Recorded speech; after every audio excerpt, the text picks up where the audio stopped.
राहुल गांधी ने वोट चोरी को लेकर बुलाई गई प्रेस कॉन्फ्रेंस में दो ऐसे लोगों का जिक्र किया था जो कर्नाटक के बेंगलोर और उत्तर प्रदेश के वाराणसी में वोटर थे। राहुल गांधी जी, आज हम आपको उससे भी बड़ा खुलासा करने जा रहे हैं, आपको सूचना देने जा रहे हैं कि आपकी ही पार्टी यानी कांग्रेस के एक बड़े नेता ने अपना चुनाव जीतने के लिए चार एक ही नाम के फर्जी वोटरों को खड़ा करने का काम किया। नमस्कार, मैं हूं कुलदीप सुरन। आज हम खरी खरी न्यूज़ में चर्चा करेंगे पूर्व मंत्री सुखबीर कटारिया के एक और ऐसे फर्जीवाड़ा की जिसमें उन्होंने चुनाव जीतने के लिए फर्जी वोटरों को खड़ा करने का काम किया।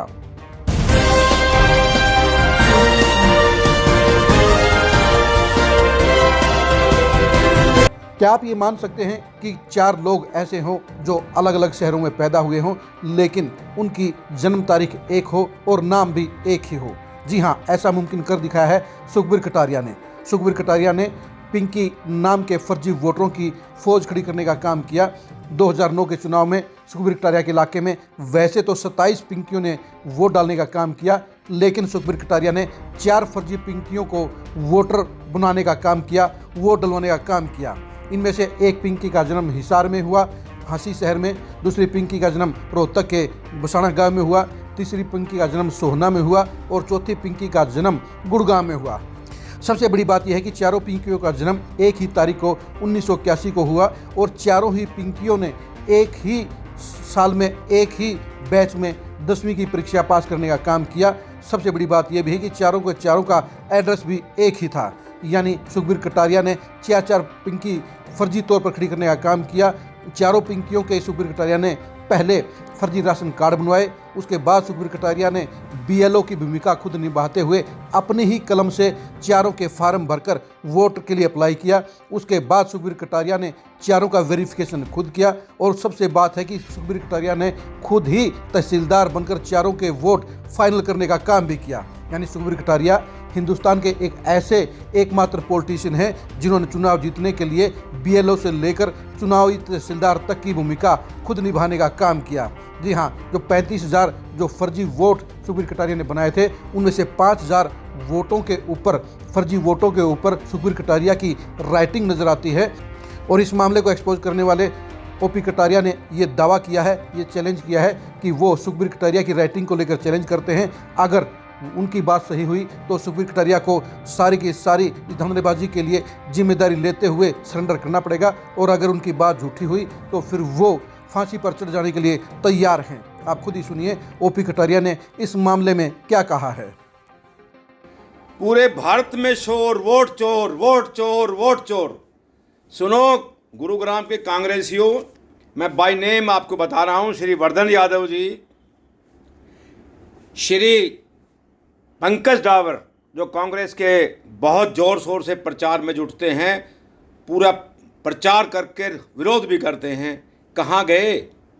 मैं तीसरा नाम है प्रदीप जेलदार, जो बहुत पुराने लीडर हैं। चौथा नाम है संतोष एडवोकेट, सीनियर कांग्रेस लीडर। अरे मैं 12-13 साल से लड़ाई लड़ रहा हूँ।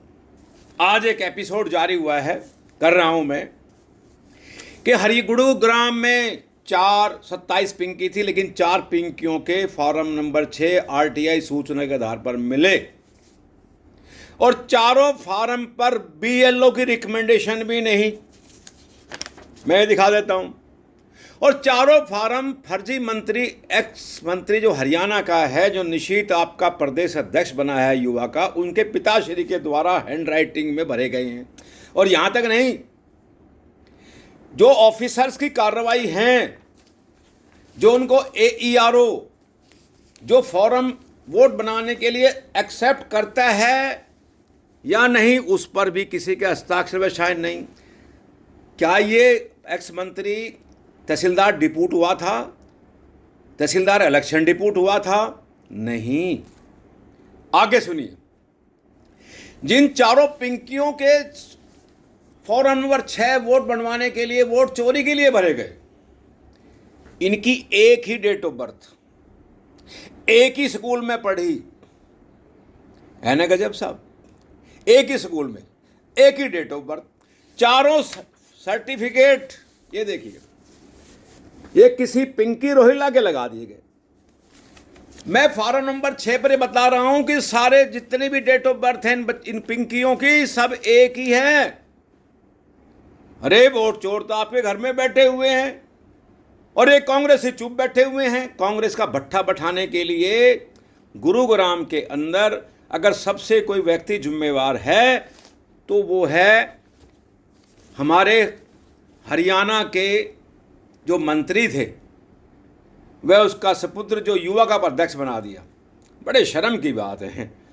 और सुनो जी, ये चैलेंज है, अगर ये राइटिंग अगर सुखबीर की ना हो, ऑफिसर की कार्रवाई सुखबीर की ना हो, तो सरेआम जो वोट चोरी के इल्ज़ाम में लगा रहा हूँ उसके एवज में मुझे सरेआम फांसी पर लटका दिया जाए, ना जवाब मांगा जाए इन गुड़गांव के पत्रकार महोदयों से भी। पत्रकार महोदय जवाब मांगे, ये चुप क्यों हैं, ये मेरी आवाज़ को क्यों दबा रहे हैं, क्या कारण है? इसलिए कि भाजपा की रिश्तेदारी कांग्रेस से और कांग्रेस की रिश्तेदारी भाजपा से, ये अन्याय है। छोड़ दिए फिर इनको, कानून वानून सब खत्म कर दीजिए, कोई कानून नहीं, रिश्तेदारी में कानून बट गया है। तो ये जब भी हैंड राइटिंग कोर्ट में ली जाती है, ये तीसरी क्लास का बच्चा बन जाता है। और तीसरी क्लास का बच्चा भी अच्छी तरह लिखता है, लेकिन ये हाथ कांपते हुए एक एक अक्षर को एक एक मिनट लगाता है लिखने में। ना पब्लिक प्रोसिक्यूटर बोलता है कि ये क्या जानबूझ कर ये अपनी राइटिंग को बिगाड़ रहा है। मैं एक शख्स हूँ जो लड़ रहा हूँ, जो इतनी हिम्मत से लड़ रहा हूँ, यातनाएं झेली हैं, मुकदमे ऊपर ऊपर झेले हैं, आर्थिक नुकसान मैंने कराया है। क्या यही न्याय है? अगर यही न्याय है तो मेरे गुरुग्राम के पत्रकार बंधुओं आत्मा रोती हैं। क्यों नहीं बोलते आप? क्या मैं झूठ बोल रहा हूं? नहीं ना। आप साइलेंट क्यों हैं? साइलेंट का मतलब यह है कि मेरी सच्चाई वाजिब है। जय हिंद, नमस्कार मेरे गुरुग्राम में भारत के वासियों। जब कोई कानून एक ऐसे पावरफुल एमएलए, पावरफुल मंत्री के खिलाफ कानून काम नहीं करता है, तो ये समझ लीजिए कि देश गर्त में जा रहा है, कानून है ही नहीं किसी नाम। जय हिंद, जय भारत। आपने सुन लिया होगा कि ओपी कटारिया चैलेंज कर रहे हैं कि चारों पिंकियों के फार्म खुद सुखबीर कटारिया ने भरने का काम किया। सुखबीर कटारिया ने अपनी राइटिंग में सब कुछ करने का काम किया। सुखबीर कटारिया ने इन चारों का वोट अपने चुनाव में डलवाने का काम किया। सुखबीर कटारिया ने ही सारी की सारी धांधलेबाजी को अंजाम देने का काम किया। और अब सुखबीर कटारिया के सामने ये चुनौती ओपी कटारिया ने दे दी है कि वो अपनी राइटिंग को देश के किसी भी प्रयोगशाला में, किसी भी लैब में चेक करवा सकते हैं। अगर इन वोटर कार्डों के फार्मों के ऊपर उनकी राइटिंग मिलती है तो वो फर्जीवाड़े की जिम्मेदारी लें, और अगर उनकी राइटिंग नहीं मिलती है तो फिर ओपी कटारिया अंजाम भुगतने के लिए तैयार हैं। आप पिंकियों की इस फर्जीवाड़े के बारे में क्या कहेंगे? कमेंट करके जरूर बताइए। क्या राहुल गांधी को सुखबीर कटारिया के इस फर्जीवाड़े के ऊपर संज्ञान नहीं लेना चाहिए? क्या राहुल गांधी को सुखबीर कटारिया को अपनी पार्टी से इस फर्जीवाड़े के लिए निष्कासित नहीं करना चाहिए? इसके बारे में कमेंट करके राय जरूर दीजिए। आप हमारे फेसबुक पेज को फॉलो कीजिए, आप हमारे यूट्यूब चैनल को सब्सक्राइब कीजिए। नमस्कार।